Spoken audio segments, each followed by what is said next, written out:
Sino gustong gantimpala? Taas ang kamay. Handa mo bang talikuran ng mga mahal mo sa buhay? Pag tinawag ka ng Diyos, handa mo ba talikuran yung trabaho mo?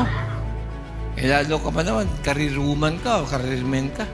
Malit na bagay nga, di mo kayang talikuran. How much more, hinihingi ng Diyos. Pag dinig naman ng Diyos sa akin, bakit hindi ko kayang talikuran? Di ba?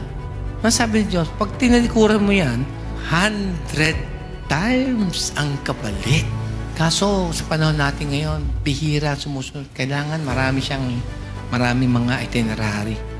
Itong dapat mangyari. Kumbaga, binibigyan mo ng kondisyon ng Diyos. Huwag mong bigyan ng kondisyon ng Diyos. Ang Diyos na nagbibigay ng kondisyon. Ang kailangan mo lang sabihin sa kanila, it's not your condition, it's your obedience.